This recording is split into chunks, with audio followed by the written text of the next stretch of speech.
Hey, what's going on, everyone? Tonight I'm going to teach you about a net credit spread. Okay, this also might look like a vertical spread, and a net credit spread is always going to be a vertical spread, but a vertical spread is not always going to be a net credit spread because you could have a debit credit spread.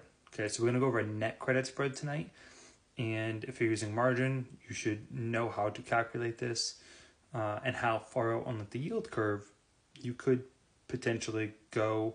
I'll also go over the max loss, max profit. Okay. All right. So we're going to go to a ticker we like to trade here, Oscar. Currently it's trading at 16.20. We're going to look at the option expiring on August 22nd, which is in 3 days. So this is a 2-leg option. We're going to sell to open, a cash secured put, while simultaneously buying a long put. Okay. So we got our little diagram right here.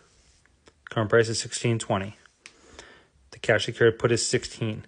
Typically, how this works is as long as the stock price stays in between here or above it, we get all the premium.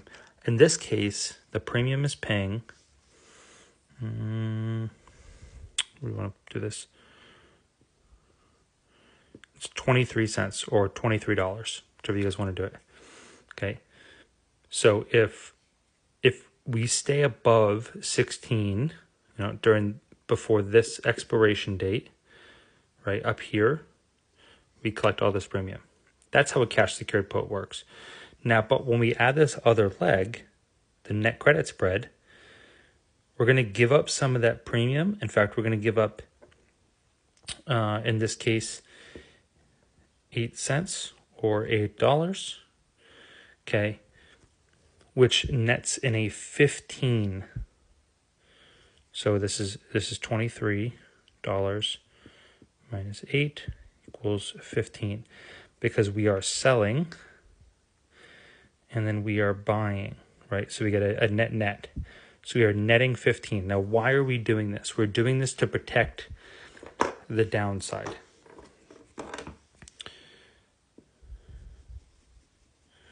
Okay.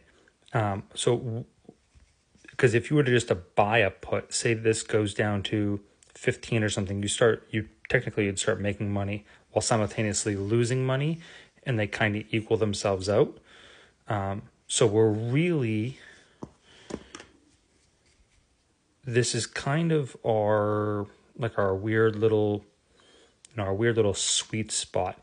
If we can stay above this, great. This 8 goes to 0, right? And you end up just keeping all the premium.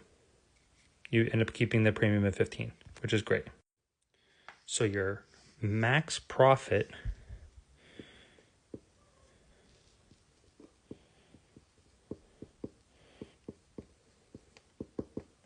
is $15, okay?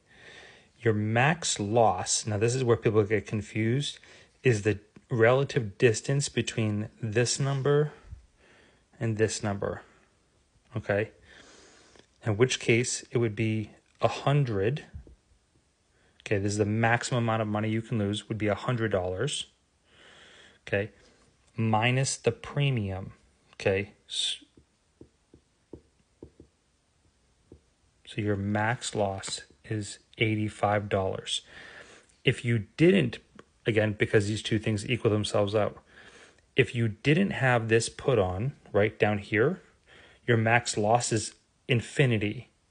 Because say you get assigned at 16 and it goes to 14, 12, 13, 11, 10, 9. You own it all the way down, okay? That max loss is infinity. By adding the put, you cap your max loss. Give up a little bit of the premium, but you cap your max loss. If you didn't, just so you guys understand it, if you don't have that put, right?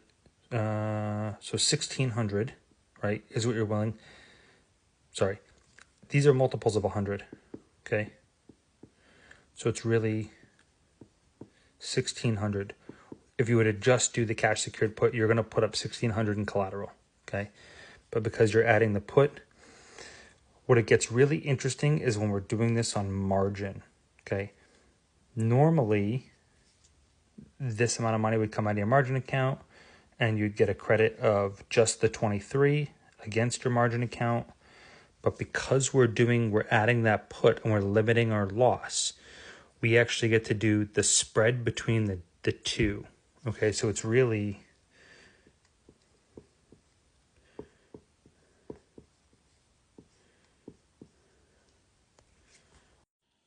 So how this works in margin is we get 1,600 from the cash secured put. And then this is a long put. The difference is 16 and 15 is 100. So this is what goes against your margin. And then you get a little bit of credit. You get like $15.